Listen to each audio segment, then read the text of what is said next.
Hello and welcome to day 5 of the I Am Self-Love Challenge, Mirror Mirror, off of the Mirror Mirror book. So we've had such an incredible week in the way that we process through this book. So one, the book is on my website, miasigns.com/mirror mirror. It might be mirror-mirror, but I think it's mirror mirror. Um, you can also get there by Mia Signs or Women Making Miracles, and it's on the front page there. Um, it's been given out with each email. But if you're watching this on YouTube, the power of a self-love challenge is to discover who you are, and where you're going to. Getting a notebook to take some notes.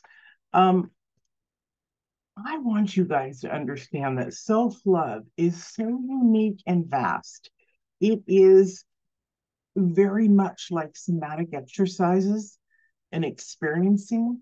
Um, we have to calm our nervous system. We have to learn all sorts of things. We have to learn to reparent ourselves, calm our nervous systems, learn how to nurture ourselves when we need it. This all comes from, for most of us, messed up backgrounds, which is okay. Our parents were young, they didn't understand.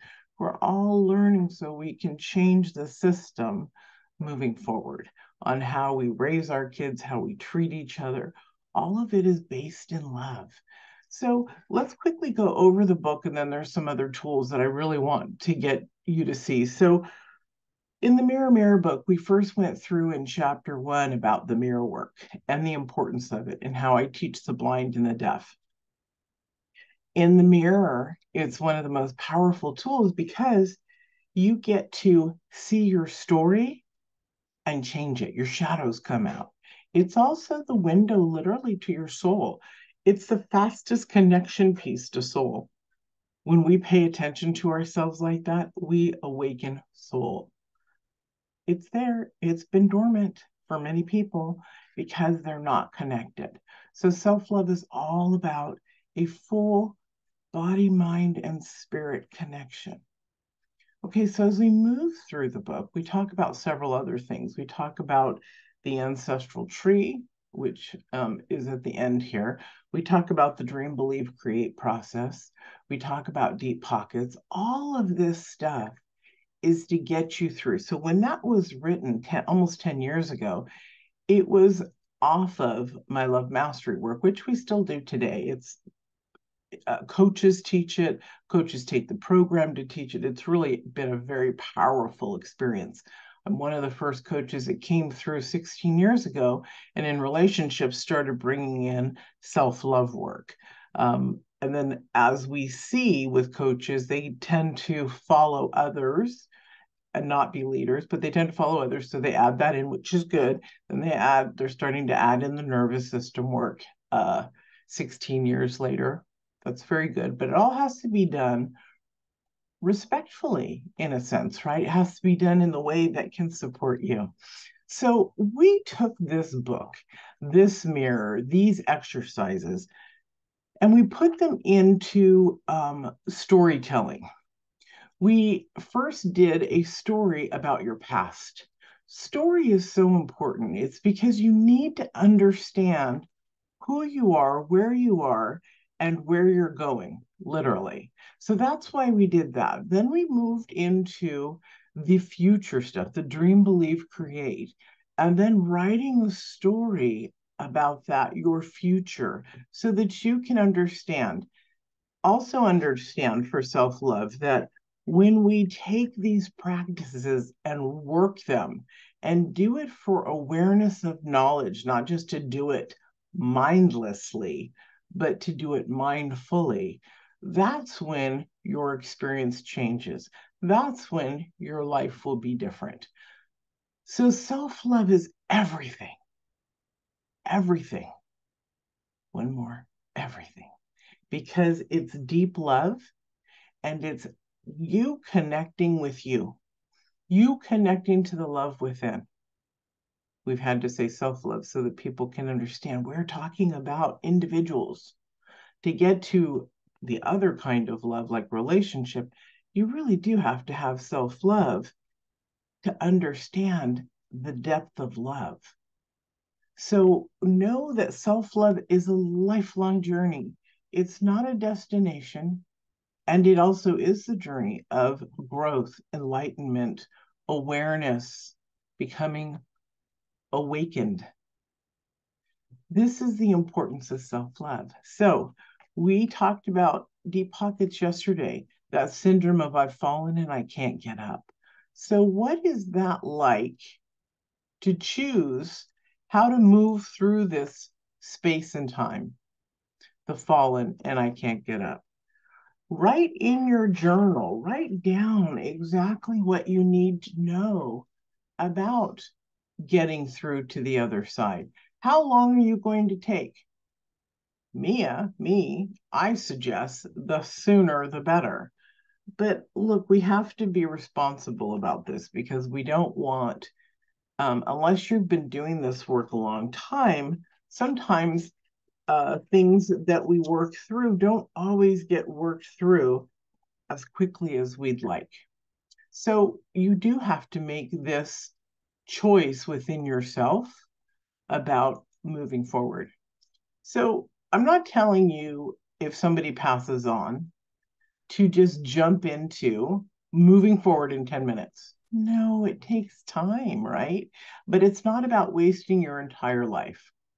6 months is more than adequate.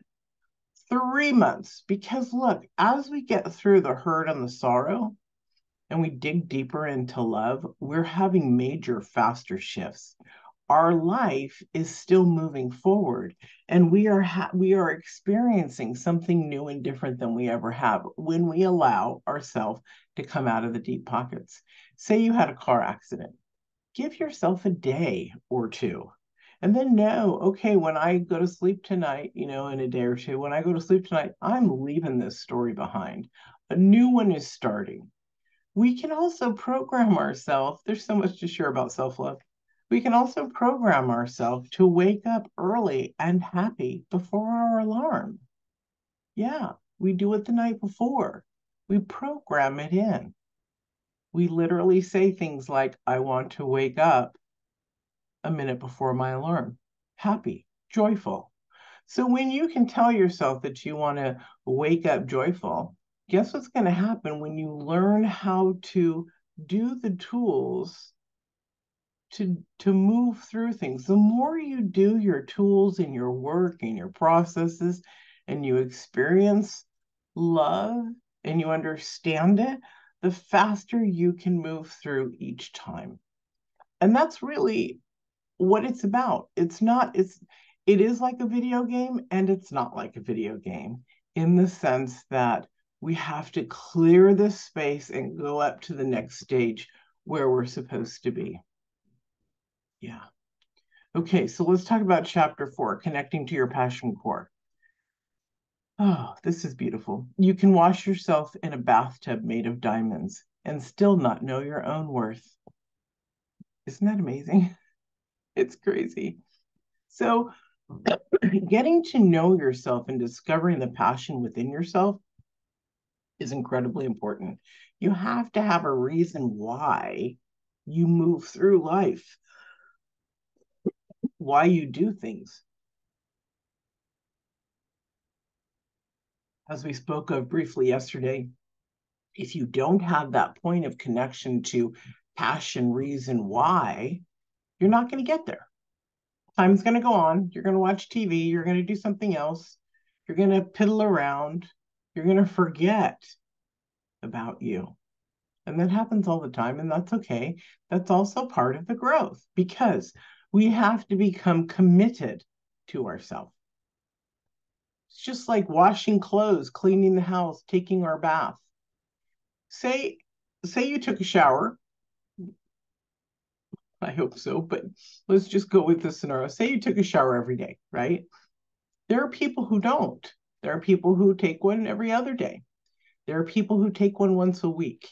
So when you think about this, it's about self-care, self-love. Would you not feed yourself for a week just because you don't feel like it? without any intention, without any thinking, okay, I'm going to cleanse. I have to have lots of water. I need this and this and this to do that. No, people live their life without even awareness. So that's why it's so important. So here's some other tools. Well, first of all, with your story of the life that loves you back, the new life after doing the dream, believe, create, allow that to ignite you in a way that it never has before, because that's also the way to the other side of the life that you literally want. Doing the things that you know will wake up your brain, will wake up your heart, will energize you. We're always looking for positive, well, I call it spiritual, you can call it whatever you want, positive energy, so that it flows through us and with us, elevating us along.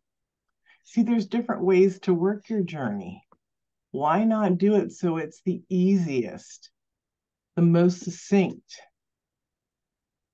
That's why I bring these talks and these challenges forward, to give you ideas on how to move forward in your life. So the Passion Core, it's in here, the last chapter, it's about connecting to it. Also, the ancestral tree is in here. I've done several courses this year for people. If you haven't seen it, it would be on the YouTube channel in one of the videos, the ancestral tree. I think we did it even in the last challenge in January. I'm sorry, in July. Okay, let me mute one of these lines here. Okay, so there are many ways to get through the wounds of childhood, to remove so that the love flows. We talk about the inner child. I'm just going to give you ideas at this point, because it's things to wake you up, things to bring you to center.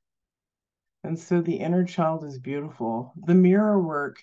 So the some of the tools that are the most primary foundational tools in the love mastery work are the mirror work, the inner child work, mindset work, mindfulness work. Those are two different.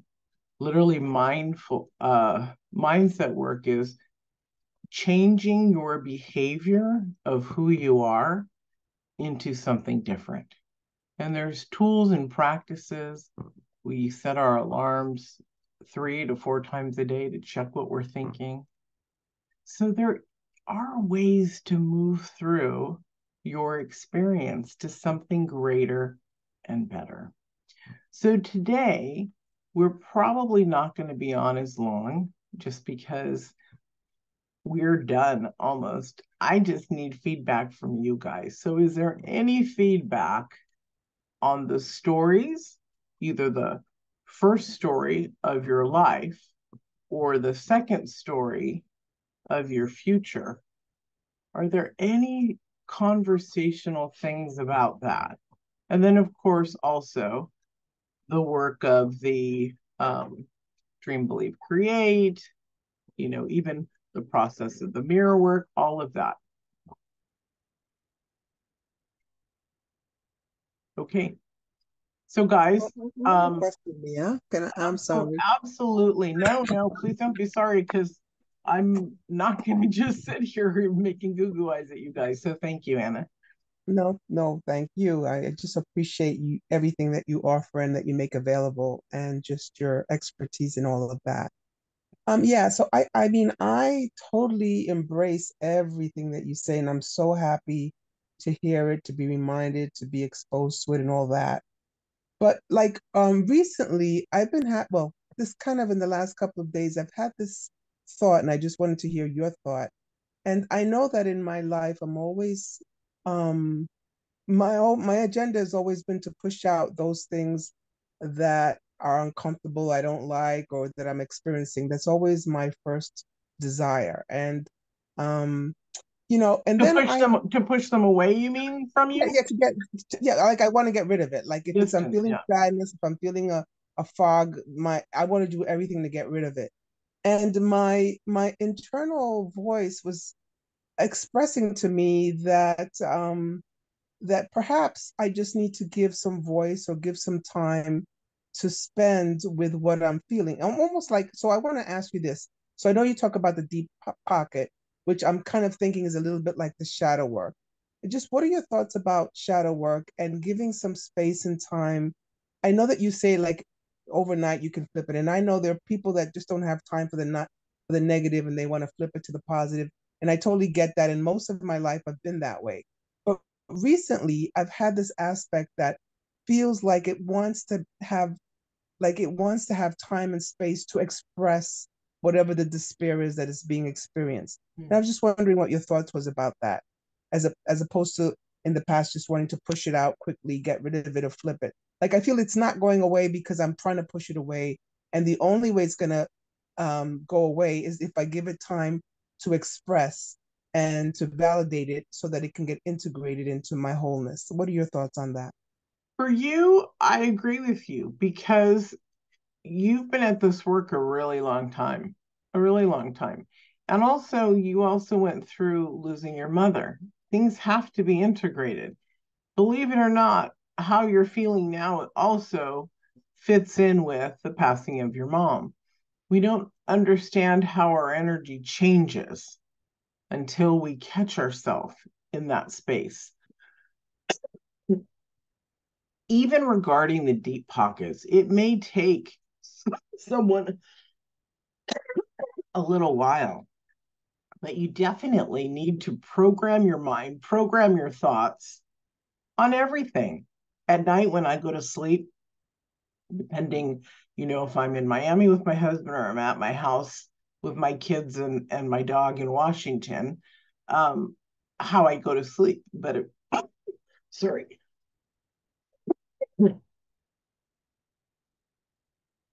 But here I program myself. Literally, I do breath work.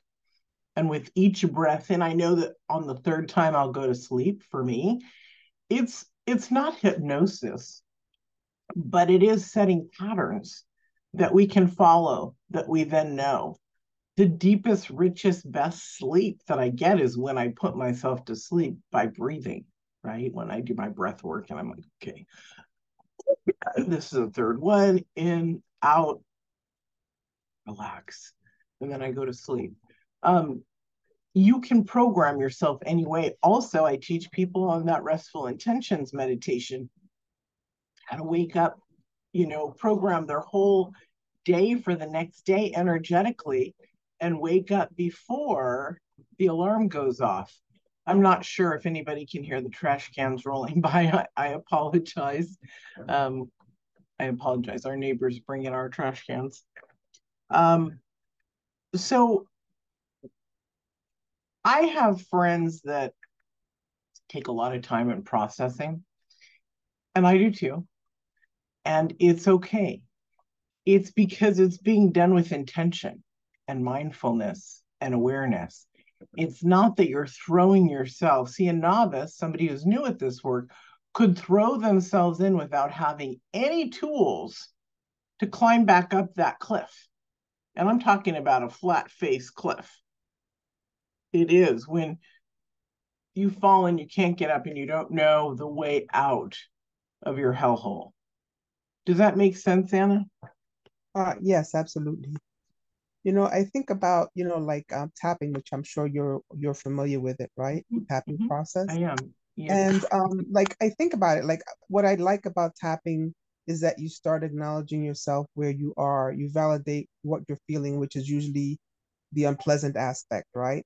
And then you have this intention, but it's very clear from the very beginning, even though you're validating that you're moving, as you say, you're moving toward the higher way of existing, right? We have that, that's the part of us that's, the light, the God, and all of that other stuff.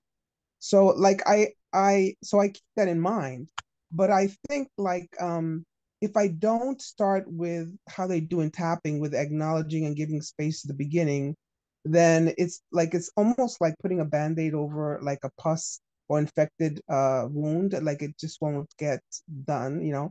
But yeah, so everything that you're saying is fine, but I just wanted to share that yeah, my intention and my desire is not to stay in the gloom. I want to move out of it. But for some reason my intelligence is giving me this this kind of invitation to give space to really acknowledging and feeling whatever it is that I'd rather not be sitting with. But yes, I totally get what you're saying. And just to just tie in also, I won't go on, I'll just end with this. And I think what happens is that, yes, you're right, it's about my mother, but what I haven't shared also is that recently there's been accumulation of seeing a lot of other loved people changing, like moving into dementia and just and the impact that that's, I mean, I'm talking about Yes. close people to me.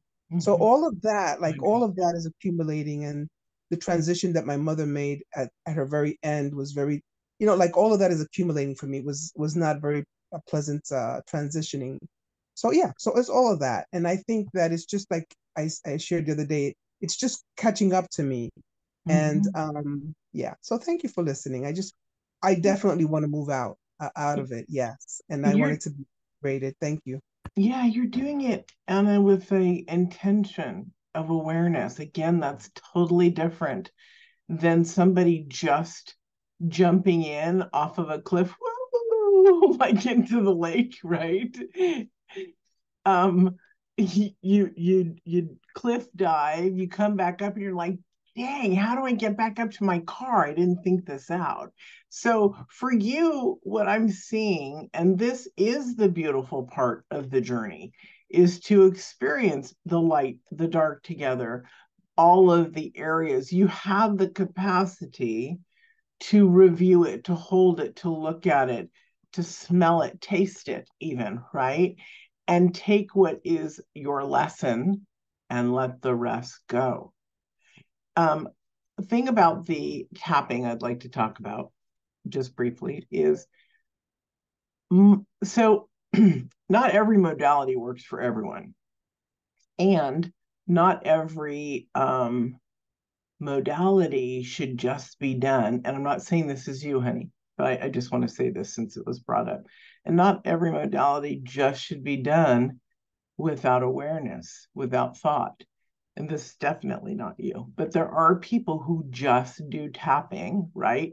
Without the awareness that they're transforming a thought process. See, when you take it further, a lot of people don't do that because they're just not wired that way, right? But when you take that further, what you're gleaning from the tapping, that's the healing. That's the lesson. So it's a rather of it's rather like including somatic experiencing with tapping, because one, it's a physical thing, right? And so as you're going through it, you have to be aware of what you're doing. You have to, not just doing it, but you have to be aware, you have to be connected. I've gotten to the point where I don't do the negative and then the positive. I just do the positive, or I do what I want to reverse because that just works best for me. See, everybody's completely different. Now, other people who do tapping, they'll be like, well, you're not doing it right. Well, I'm sorry. We all have our own experiences. Does that make sense, Anna? Because tapping's a beautiful thing, but again, like all healing, it has to be done with awareness. Did that sound Yeah, right it to does. you? It makes a lot of sense. And just, I just want to share, like, after this 5 days with you and doing this, as I really, really embrace and honor and respect this whole mirror concept that you're offering us to utilize to enhance our lives. And I totally really appreciate that you are a type of facilitator and coach that really wants to, like, you want to get us to the high point as quickly as possible. And I appreciate that. And also need that. So I'm really grateful that life has given me this exposure. And I want to just let you know that this particular challenge that you have done and your approach has been very valuable to me as well. And yes, I do get what you're saying about it, and I agree with you. I think there are a lot of different modalities that exist, and each of us has to, just like anything, you have to apply it to what serves you and how it best works for you. And we each have to really connect. And I Yeah. think that your whole approach is about helping us to connect with ourselves so that we come to know what best suits us. Yeah, So thank you for that. exactly. Thank you. It's about teaching people to be able to heal and stand up on their own feet, right? And move forward. I believe that there's a missing link in humanity, and it's a way of healing. And it's been destroyed by our emotional component. And so when we get past that on the emotional side that distresses us, healing comes a lot faster. The awareness of our own magnificence is evident with self love. This is why healings, physical healings, emotional healings, mental healings, like dementia and things like that, everything can be reversed and healed. But it's rare. I got to throw this in. It's rare because humanity has not gotten to that point yet. With dementia stuff, we have to start years younger, pumping in certain supplements and stuff like that for our brain that we don't even realize because we're too young, but our brain is already starting to do stuff. So it's a very hard thing. I I'm not saying this to be mean, but it's what's coming out. I know a lot of people who have lost their noodle in that sense, including me at times when I was in chemo and stuff. My brain got dementia-ish. Chemo literally ate my brain. It had to grow back in places and regenerate. So I know what you're saying, honey. It's a very frustrating thing. But see, this is why, like yesterday when I was saying about nursing, being a nurse for hospice, that it's so important for us to have our own awareness of what we truly want out of life and at the end and develop it now so that we're not struggling at the end. My belief is, and a lot of spiritual people's beliefs are, we incarnate over and over and over and over again. We incarnate all over, our soul does, but a lot of us love Earth. Why? Because it's a playground. It's an area that we actually can be in human bodies and we can smell and taste an orange. We can remember it in our soul state, but it's not as vibrant as it is in person. We are intimate here in a way that we aren't in other spaces of our soul. So it's really a beautiful opportunity. So learning to either clear your path from all your past, and I don't want to say like religious past transgressions, but healing your past from all your stuff. And I'm not talking about, well, I guess I am. If you were a little child and you stole from the store, then you have to get it right with yourself. You don't have to necessarily go back and give somebody 30 cents from, 1970. But the point is we have to look at every aspect of ourselves and know who and what we want to be. I remember, and you probably remember this too, Anna, me talking about one time or several times in talks last year, the year before, the year before that, where as a little girl in the fourth grade, or third grade, I had to make a choice about honesty. And I realized it was with the orthodontist. I was going in to get braces. And it, now that I'm adult, my finger was still red and sucked on. My teeth must have been a mess, and inside and all around, I'm sure dentist could tell that I was sucking my thumb still. And he said to me, "When did you stop sucking your thumb?" And I said, "Oh, I just stopped sucking recently." And I never put my thumb in my mouth after that because I didn't want to be a liar. So I've always worked my life on the notion that I want to be the highest spiritual being that I could be on earth. God's watching me. The universe is watching me. Not like they're watching me in a negative way, but I have to be responsible if I want to be who I want to be. If I want to be an elder one day on this planet, or if I want to be, a spiritual teacher, or if I want to be a happy woman, or if I want to, have a million grandchildren, whatever, we have to do what we have to do to get what we want accomplished. So it's so important to understand, love, and nurture yourself in all those aspects of life. All right. Any more questions? No, Love. I just want to say thank you. Thank you very Thank much. you. Thank you, honey. All right. Uh, Nada and Larry, thank you guys. And all of you on the replay, please reach out at mia@miasigns.com if you guys have questions regarding the self-love mirror challenge. I'm going to turn off the recorder.